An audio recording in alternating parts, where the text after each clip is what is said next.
Assalamualaikum warahmatullahi wabarakatuh. Perkenalkan, nama saya Rita Nindasari dengan NIM C1 C0212272. Pada kesempatan kali ini, saya akan memaparkan materi mengenai konsep memelihara harta kekayaan, bagaimana memperoleh dan menggunakan harta dalam syariah, akad atau kontrak atau transaksi, transaksi yang dilarang, riba dan juga jenis riba, prinsip dan sistem keuangan syariah, dan juga berbagai jenis instrumen dari keuangan syariah. Baiklah, tanpa berlama-lama, mari kita masuki materinya. Yang pertama yaitu konsep memelihara harta kekayaan. Sistem keuangan syariah terkait erat dengan harta kekayaan, akad transaksi serta transaksi yang diperbolehkan dan dilarang syariah.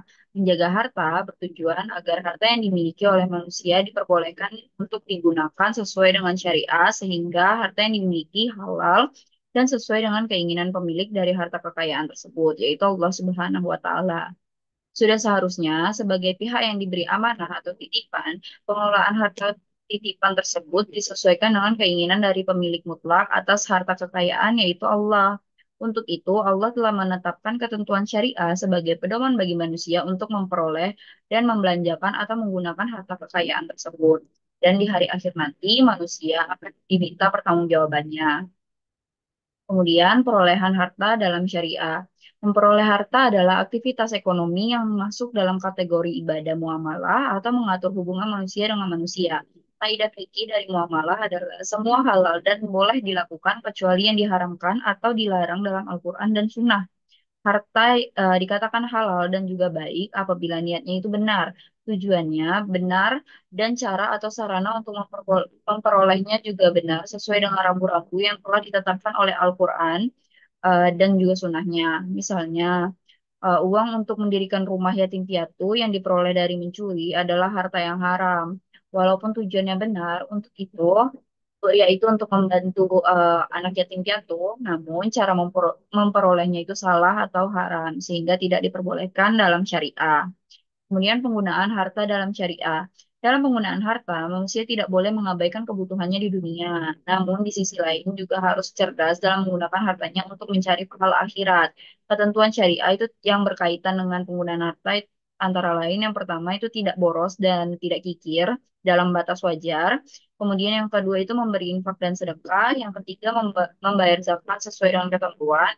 Yang keempat memberi pinjaman tanpa bunga atau kode Kordul Hasan. Yang kelima itu meringankan kesulitan orang yang berhutang. Akad kontrak transaksi. Menurut Abdul Razak Al-Sanpuri dalam Nadariyatul Akdi, akad adalah kesepakatan kedua belah pihak atau lebih yang menimbulkan kewajiban hukum, yaitu konsekuensi hak dan kewajiban yang mengikat pihak-pihak yang terkait langsung maupun tidak langsung dalam kesepakatan tersebut. Akad ini berbeda dengan wa'ad atau janji, di mana wa'ad adalah keinginan yang dikemukakan oleh seseorang untuk melakukan sesuatu di masa yang akan datang, baik perbuatan maupun ucapan dalam rangka memberikan keuntungan bagi pihak lain. Riba. Setiap penambahan yang diambil tanpa adanya suatu penyeimbang atau pengganti atau iwat yang dibenarkan syariah adalah riba. Hal yang dimaksud transaksi pengganti atau penyeimbang yaitu transaksi bisnis atau komersil yang melegitimasi adanya penambahan secara adil seperti jual beli, sewa menyewa, atau bagi hasil proyek, di mana dalam transaksi tersebut ada beberapa faktor yang penyeimbangnya berupa ikhtiar atau usaha, resiko, dan juga biaya. Penyeimbang berupa larangan riba ini sebenarnya tidak hanya berlaku untuk dalam agama Islam saja, melainkan juga diharamkan oleh seluruh agama samawi yang selain dari Islam, yaitu Yahudi dan juga Nasrani. Jenis-jenis riba, yang pertama itu ada riba dain, adalah riba yang muncul karena utang piutang dan dapat terjadi dalam segala jenis transaksi kredit atau utang piutang di satu pihak harus membayar besar dari pokok pinjamannya. Kemudian yang kedua riba fadl, adalah riba yang muncul karena transaksi pertukaran atau barter. Riba jenis ini dapat terjadi apabila terdapat kelebihan atau penambahan pada salah satu dari barang ribawi atau barang sejenis yang dipertukarkan, baik pertukaran yang dilakukan dari tangan ke tangan secara tunai maupun kredit. Kemudian prinsip sistem keuangan syariah. Sistem keuangan syariah merupakan sistem keuangan yang menjembatani antara pihak yang membutuhkan dana dengan pihak yang kelebihan dana melalui produk dan juga jasa keuangan berdasarkan dengan prinsip syariah. Prinsip syariah ini merupakan prinsip hukum Islam yang dalam kegiatan perbankan itu dan juga keuangannya itu berdasarkan fatwa yang dikeluarkan oleh lembaga yang memiliki kewenangan dalam penetapan fatwa di bidang syariah berdasarkan Al-Quran dan juga Sunnah.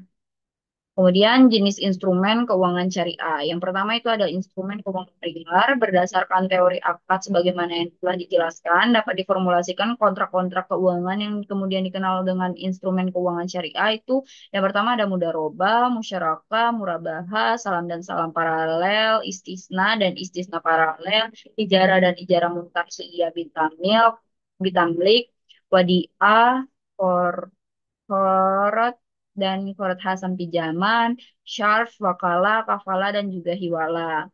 Kemudian yang kedua, instrumen keuangan syariah sekunder. Banyak diaplikasikan pada lembaga keuangan dalam bentuk pasar modal. Ada berbagai macam instrumen pasar modal, yaitu yang pertama dana murabahah, saham biasa perusahaan, obligasi mukoroda, obligasi bagi hasil, dan saham preferen. Mungkin sekian saja materi yang bisa saya sampaikan. Lebih dan kurangnya saya mohon maaf. Saya akhiri. Wabillahi taufiq wal hidayah. Wassalamualaikum warahmatullahi wabarakatuh.